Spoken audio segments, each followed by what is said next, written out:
श्री ऋषभ देव जी ने गीता ज्ञान यानी चारों वेदों में बताई साधना के विपरीत शास्त्र विधि को त्याग कर मनमाना आचरण अपनी इच्छा से किया, जिससे कोई लाभ नहीं हुआ, ना होना था।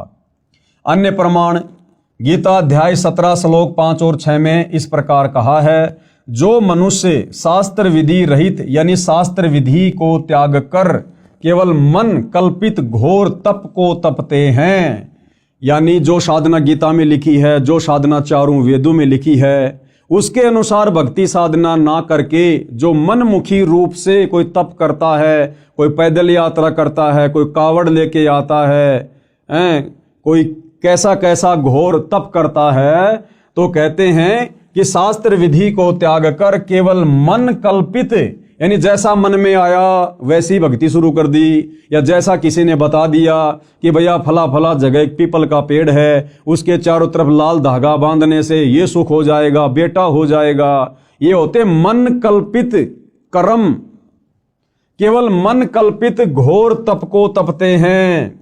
वे शरीर में प्राणियों व कमल चक्रों में विराजमान शक्तियों को तथा हृदय में स्थित मुझको भी दुखी करने वाले हैं, वो कृष करते हैं। उन अज्ञानियों को तू आसुर स्वभाव के जान। भाई गीता ज्ञान देने वाला भगवान हिंदू भाई बहनों को विशेष तौर पर समझना चाहिए। ये गीता जी का ज्ञान पढ़ाया जा रहा आपको, कौन सा अध्याय है, कौन सा श्लोक है। आगे चलकर आपको गीता प्रेस गोरखपुर से प्रकाशित उस गीता के पेज भी दिखाए जाएंगे आपकी संतुष्टि के लिए।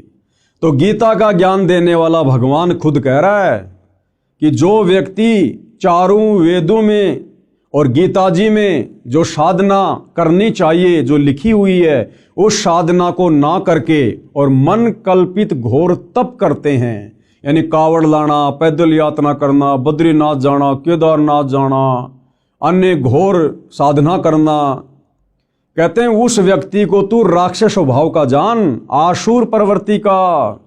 और गीता ज्ञान देने वाला कह रहा है कि ऐसे प्राणी इस मनुष्य शरीर में विराजमान कमल दल में देवी देवताओं को भी दुखी करते हैं। और गीता ज्ञान दाता कहता कि ऐसे आसुर स्वभाव वाले प्राणी मुझको भी दुखी करते हैं, और ऐसे व्यक्तियों को तो शरीर छोड़ने के बाद में मैं घोर नरक में डालता हूं, नरक में।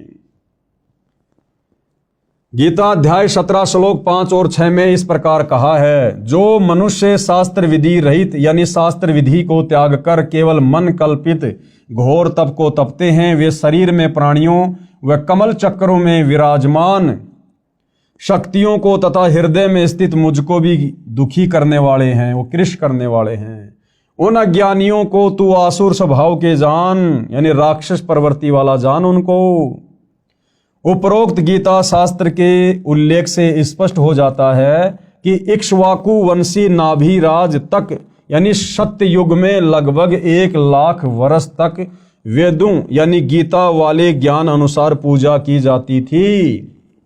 यानी सतयुग में जिस समय अयोध्या के राजा नाभिराज थे, उस समय शास्त्रों के अनुसार साधना की जाती थी। लेकिन नाभिराज के बाद जब अयोध्या के राजा ऋषभ देव जी बने, तो ऋषभ देव जी ने ये चारों वेदों वाली साधना को त्याग दिया था और मनमाना आचरण करना शुरू कर दिया था।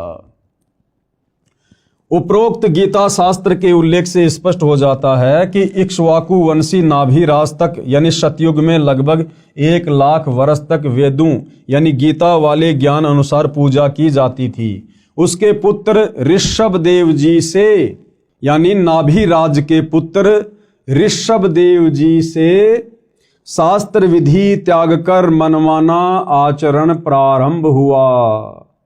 यानी जैन भाई जिसे अपना प्रथम तीर्थकर कहते हैं ऋषभ देव, उस ऋषभ देव ने सतयुग से ही चारों वेदों वाली साधना को छोड़कर मनमुखी साधना शुरू कर दी थी।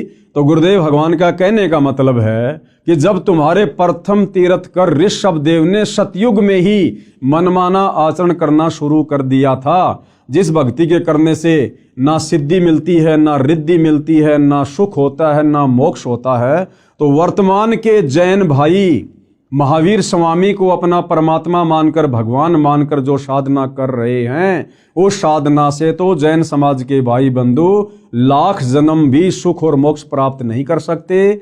और श्री महावीर स्वामी जी तो वैसे ही 363 और नए नए पाखंड मत चलाकर चले गए, जैसे नंगा रहना, मुंह के ऊपर पट्टी बांधना, नंगे पैर रहना, ये इस प्रकार के 363 पाखंड मत चलाकर चले गए थे।